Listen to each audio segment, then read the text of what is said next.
नमस्कार मित्रांनो, श्री स्वामी समर्थ. ओम नमः शिवाय. राधे राधे. प्रिय मित्रांनो, तुम्हा सर्वांचे पुन्हा एकदा हार्दिक स्वागत आहे. व्हिडिओ सुरू करण्यापूर्वी एक छोटीशी विनंती. जर तुम्ही आमच्या चॅनेलवर नवीन असाल तर चॅनेलला सबस्क्राईब करा, बेल आयकॉन दाबा आणि व्हिडिओ आवडल्यास नक्की लाईक करा. आजची कथा पूर्णपणे काल्पनिक आहे.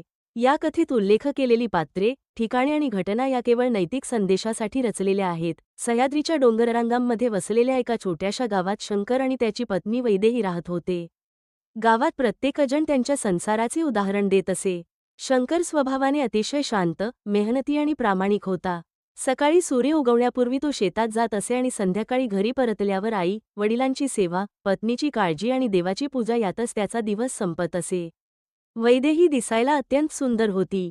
तिच्या रूपाची चर्चा फक्त गावातच नव्हे तर आजूबाजूच्या गावातही होत असे. लग्नाच्या सुरुवातीच्या काळात दोघांचे आयुष्य एखाद्या सुंदर स्वप्नासारखे चालले होते. घरात हसू होते, समाधान होते आणि एकमेकांबद्दल आदर होता. पण आयुष्य नेहमी सारखे राहत नाही. कधीकधी माणसाच्या मनात शिरणारा एक छोटासा मोह वर्षानुवर्षे उभा केलेला संसार डळमळीत करून टाकतो. एके दिवशी शंकरला व्यापाराच्या कामासाठी जवळच्या शहरात वारंवार जावे लागले. आठवड्यातील 3-4 दिवस तो घराबाहेर राहू लागला. सुरुवातीला वैदेहीला त्याची खूप आठवण येत असे. ती दिवसभर देवाजवळ बसून त्याच्या सुखरूप परतण्याची प्रार्थना करायची. पण हळूहळू एकटेपणा तिच्या मनात घर करू लागला. मोठे घर, शांत अंगण आणि दिवसभर कोणाशीही बोलायला माणूस नाही. दिवसेंदिवस तिच्या चेहऱ्यावरचे हास्य कमी होत गेले. शंकरला हे जाणवत होते, पण संसार चालवण्यासाठी त्याच्याकडे दुसरा मार्गही नव्हता. याच काळात त्या गावात निलय नावाचा एक तरुण आला. तो गावातील लोकांना शेतीसाठी नवीन यंत्रे आणि बियाण्यांची माहिती देत असे. बोलण्यात गोडवा, चेहऱ्यावर नेहमी हसू आणि प्रत्येकाशी सहज मैत्री करण्याची कला त्याच्याकडे होती. गावातील अनेक लोक त्याच्याशी बोलू लागले. एके दिवशी तो शंकरच्या घरीही आला. शंकर घरात नव्हता. वैदेहीने त्याला पाणी दिले. 2-4 साध्या गप्पा झाल्या आणि तो निघून गेला. त्या दिवशी घडलेली ती भेट अगदी साधी होती. पण नियती अनेकदा मोठ्या वादळाची सुरुवात अगदी छोट्याशा प्रसंगातून करते. पुढील काही दिवसांनी निलय पुन्हा त्या घराजवळ आला. कधी एखाद्या कामाच्या निमित्ताने, कधी शेजाऱ्यांची चौकशी करत, तर कधी फक्त जाता जाता. प्रत्येक वेळी 2-4 शब्दांची बोलणी होत. वैदेहीला अनेक दिवसांनी कोणाशी मनमोकळे बोलायला मिळत होते. ती त्याला फक्त गावातील एक ओळखीचा माणूस समजत होती. पण नकळत तिचे मन त्या गप्पांची वाट पाहू लागले. शंकर फोनवर बोलायचा, पण कामाच्या घाईत 2-3 मिनिटांपेक्षा जास्त वेळ कधी मिळत नसे. निलय मात्र तिचे प्रत्येक वाक्य शांतपणे ऐकत असे. माणसाला कधीकधी प्रेमापेक्षा लक्ष जास्त आकर्षित करते. आणि हाच तो क्षण असतो जिथे अनेक चुकीच्या निर्णयांची सुरुवात होते. एका दुपारी जोराचा पाऊस सुरू झाला. गावातील रस्ते ओस पडले. निलय पावसापासून बचाव करण्यासाठी शंकरच्या घराच्या ओट्यावर थांबला. वैदेहीने त्याला चहा दिला. दोघांमध्ये बराच वेळ गप्पा रंगल्या. घर, संसार, स्वप्ने, आयुष्य, शहरातील जीवन, भविष्य. विषय बदलत गेले आणि वेळ कधी निघून गेला ते दोघांनाही कळले नाही. त्या दिवशी प्रथमच वैदेहीला वाटले की अनेक दिवसांनी कोणीतरी तिला समजून घेत आहे. पण तिला हे कळले नाही की काही भावना सुरुवातीला निरागस वाटल्या तरी त्यांचा शेवट नेहमी निरागस नसतो. काही आठवड्यांनी गावात जत्रा भरली. संपूर्ण गाव उत्सवात रमले होते. शंकर त्या दिवशीही शहरात होता. वैदेही आईसोबत जत्रेत गेली. गर्दीत अचानक निलय भेटला. त्याने नमस्कार केला. दोघे थोडा वेळ एकत्र चालत राहिले. गावातील काही लोकांनी ते पाहिले. त्यांनी त्याकडे फारसे लक्ष दिले नाही, कारण त्यावेळी त्यात काही चुकीचे दिसत नव्हते. पण गावातील कुजबूज ही वाऱ्यासारखी असते. सुरुवातीला ती हलकी असते, पण वेळ गेल्यावर वादळ बनते. त्या रात्री वैदेही बराच वेळ झोपू शकली नाही. तिच्या मनात एक विचित्र बेचैनी होती. तिला स्वतःलाच समजत नव्हते की ती नेमके काय विचार करत आहे. दुसऱ्या दिवशी सकाळी तिने देवासमोर दिवा लावला, पण मन मात्र शांत होत नव्हते. ती स्वतःलाच समजावत होती की निलय फक्त एक ओळखीचा माणूस आहे. यात काही चुकीचे नाही, पण मनाला जितके समजावले जाते तितके ते अनेकदा उलट दिशेने धावते. शंकर दरम्यान आपल्या कामात अधिकच व्यस्त झाला होता. त्याला पत्नीसाठी नवीन दागिने घ्यायचे होते. घराची दुरुस्ती करायची होती. भविष्यासाठी पैसे साठवायचे होते. तो रात्रंदिवस मेहनत करत होता. प्रत्येक वेळी शहरातून परतताना तो वैदेहीसाठी काही ना काही आणत असे. कधी साडी, कधी बांगड्या, कधी मिठाई. पण त्याला हे माहीत नव्हते की माणसाला वस्तूंपेक्षा वेळ आणि संवादाची गरज कधी जास्त असते. हळूहळू निलय आणि वैदेहीच्या गप्पा वाढू लागल्या. सुरुवातीला अंगणात, मग गावाच्या विहिरीजवळ, नंतर शेताच्या बांधावर. प्रत्येक भेटीत ते स्वतःला सांगत होते की यात काही चुकीचे नाही. पण दोघांनाही माहीत होते की या भेटी आता फक्त योगायोग राहिलेल्या नाहीत. त्या मुद्दाम घडू लागल्या होत्या. आणि जेव्हा एखादी गोष्ट लपवून करावी लागते तेव्हा मनाच्या एका कोपऱ्यात अपराधीपणा जन्माला आलेलाच असतो. एके संध्याकाळी शंकर अचानक नियोजित वेळेच्या एक दिवस आधी घरी परतला. घराचा दरवाजा अर्धवट उघडा होता. अंगणात शांतता होती. वैदेही घरात नव्हती. आईने सांगितले, ती थोड्या वेळापूर्वी मंदिरात गेली आहे. शंकरही तिच्या मागे मंदिराच्या दिशेने निघाला.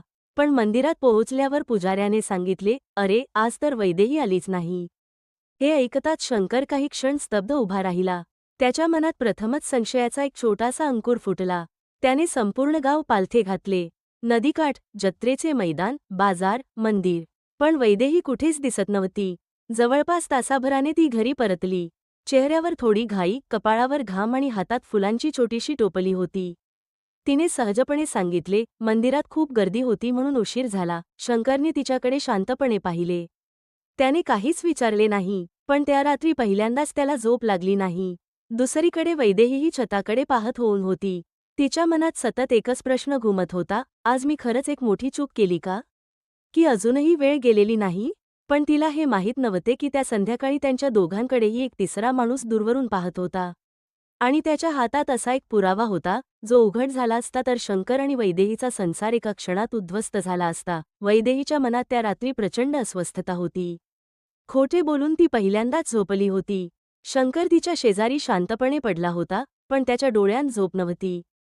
त्याने कधीच पत्नीवर संशय घेतला नव्हता. आजही त्याला तिच्यावर विश्वास ठेवायचा होता, पण मंदिरात न गेल्याचे पुजाऱ्याचे शब्द त्याच्या कानात सतत घुमत होते. दुसऱ्या दिवशी सकाळी दोघांनी नेहमीप्रमाणे देवाची पूजा केली, एकत्र नाश्ता केला आणि दिवस सुरू झाला. बाहेरून सर्व काही पूर्वीसारखे दिसत होते, पण त्यांच्या संसाराच्या भिंतींमध्ये पहिली भेग पडली होती. गावात मात्र कुजबूज सुरू झाली होती. काहींनी जत्रेत निलय आणि वैदेहीला एकत्र पाहिले होते. काहींनी त्यांना शेताच्या बांधावर बोलताना पाहिले होते. कुणाकडे ठोस पुरावा नव्हता, पण अफवा पसरायला पुरावे लागत नाहीत. एकदा का लोकांच्या तोंडी एखादे नाव आले की सत्य आणि असत्य यामधील सीमा पुसट होऊ लागते. वैदेहीला गावात बाहेर पडताना लोकांचे बदललेले चेहरे दिसू लागले.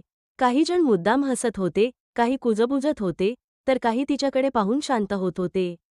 तिच्या मनात अपराधीपणा आणखी वाढत गेला. निलय मात्र या सगळ्याकडे वेगळ्याच नजरेने पाहत होता. त्याच्यासाठी हे फक्त आकर्षण होते. त्याने कधीही वैदेहीसोबत आयुष्य घालवण्याचे स्वप्न पाहिले नव्हते. तो फक्त तिच्या भावनांशी खेळत होता. एके दिवशी त्याने तिला गावाबाहेर भेटायला बोलावले. वैदेही बराच वेळ विचार करत राहिली. तिला मनातून वाटत होते की आता हे सगळे थांबवायला हवे. पण मोह माणसाला नेहमी शेवटचा एक पाऊल पुढे टाकायला भाग पाडतो. ती ठरलेल्या ठिकाणी गेली. निलयने तिच्याशी गोड बोलत भविष्याची अनेक स्वप्ने रंगवली. त्या बोलण्यात सत्यापेक्षा कल्पना जास्त होत्या, पण त्या क्षणी वैदेहीला ते जाणवले नाही. याचवेळी दूरवरून गावातील गणपत काकांनी त्यांना पाहिले. त्यांनी कोणताही गोंधळ घातला नाही. ते शांतपणे निघून गेले. त्यांना माहीत होते की घाईघाईत बोललेले शब्द अनेक घरांचे नुकसान करतात. त्यांनी थेट शंकरला भेटायचे ठरवले. संध्याकाळी शंकर घरी परतल्यावर त्यांनी त्याला शांतपणे सर्व सांगितले. मी तुला दुखवण्यासाठी सांगत नाही, पण सत्य लपवले तर उशीर होईल. शंकर काही क्षण काहीच बोलला नाही. त्याने राग व्यक्त केला नाही, आरडाओरडा केला नाही. फक्त इतकेच म्हणाला, मी स्वतः सत्य जाणून घेईन. दुसऱ्या दिवशी शंकर कामावर गेल्याचे सांगून घरातून बाहेर पडला. पण तो गावाबाहेरील जुन्या वडाच्या झाडाजवळ थांबला. काही वेळाने वैदेही तिकडे आली. तिच्या मागोमाग निलयही आला. दोघे बोलत असताना शंकर शांतपणे त्यांच्या समोर गेला. अचानक त्याला पाहून वैदेहीच्या हातातील ओढणी खाली पडली. तिच्या चेहऱ्यावरचे रक्तच उतरले. निलय काही क्षण गोंधळला, पण लगेच स्वतःला सावरत म्हणाला, तुम्ही गैरसमज करत आहात. शंकरने त्याच्याकडे पाहिले आणि अत्यंत शांत आवाजात विचारले, जर यात काही चुकीचे नाही, तर हे सगळे लपून का चालले होते? त्या एका प्रश्नाचे उत्तर दोघांकडेही नव्हते. वैदेहीच्या डोळ्यांतून अश्रू वाहू लागले. ती थरथरत म्हणाली, मी चूक केली. सुरुवात साध्या बोलण्याने झाली. नंतर मला स्वतःलाच कळले नाही की मी कुठे वाहत गेले. मी तुला फसवायचा विचार कधीच केला नव्हता, पण माझे निर्णय चुकीचे ठरले. शंकर बराच वेळ शांत राहिला. त्याच्या डोळ्यांत रागापेक्षा वेदना जास्त होत्या. तो म्हणाला, तू माझा विश्वास मोडला आहेस. विश्वास तुटतो तेव्हा फक्त दोन माणसे दुखावत नाहीत, संपूर्ण कुटुंब तुटते. निलयला परिस्थिती हाताबाहेर गेल्याचे दिसताच तो मागे सरकला. त्याने कोणतीही जबाबदारी स्वीकारली नाही. उलट तो म्हणाला, हे तुमच्या दोघांमधले प्रकरण आहे. त्या क्षणी वैदेहीला सत्य समजले. ज्याच्यासाठी ती स्वतःच्या संसारापासून दूर जाऊ लागली होती, तो तिच्यासाठी उभाही राहिला नाही. काही दिवसांनी निलय गाव सोडून निघून गेला. त्याने मागे वळूनही पाहिले नाही. गावभर ही बातमी पसरली. शंकरच्या आई वडिलांना लोकांच्या प्रश्नांना सामोरे जावे लागले. वैदेहीला स्वतःच्या चुका प्रत्येक क्षणी जाणवत होत्या. ती देवळात गेली तरी मन शांत होत नव्हते. आरशात स्वतःचा चेहरा पाहतानाही तिला स्वतःचीच लाज वाटत होती. एके दिवशी तिने शंकरसमोर हात जोडले. ती म्हणाली, मला शिक्षा दे, पण एक संधी दे. मी आयुष्यभर ही चूक पुन्हा करणार नाही. शंकरने उत्तर देण्यासाठी घाई केली नाही. त्याने अनेक दिवस विचार केला. कारण विश्वास परत मिळवणे हे शब्दांनी नाही, तर कृतीने शक्य असते. महिने उलटले. वैदेहीने स्वतःला पूर्णपणे बदलण्याचा प्रयत्न केला. तिने घराची जबाबदारी अधिक मनापासून सांभाळली. गावात ज्या लोकांसमोर तिची मान खाली गेली होती, त्यांच्यासमोर ती संयमाने वागत राहिली. शंकरनेही रागाऐवजी शांततेचा मार्ग निवडला. त्याने स्पष्ट सांगितले, माफ करणे आणि विसरणे या दोन वेगळ्या गोष्टी आहेत. मी तुला एक संधी देतो, पण हा विश्वास पुन्हा निर्माण करण्यासाठी आपल्याला दोघांनाही खूप प्रयत्न करावे लागतील. काही वर्षांनी त्यांच्या आयुष्यात पुन्हा आनंद परत येऊ लागला. पण त्या काळातील जखमा दोघांच्याही मनात कायम राहिल्या. त्या जखमांनी त्यांना एक गोष्ट शिकवली, नाते एका दिवसात तुटत नाही. लहान लहान लपवलेल्या गोष्टी, न बोललेले प्रश्न आणि क्षणिक मोह हळूहळू विश्वासाची पायाभरणी कमकुवत करतात. आणि एकदा विश्वास कोसळला की तो पुन्हा उभा करायला खूप मोठी किंमत मोजावी लागते. मित्रांनो, या कथेचा उद्देश कोणत्याही स्त्रीला किंवा पुरुषाला दोष देणे नाही. चुकीचा निर्णय कोणाच्याही हातून होऊ शकतो.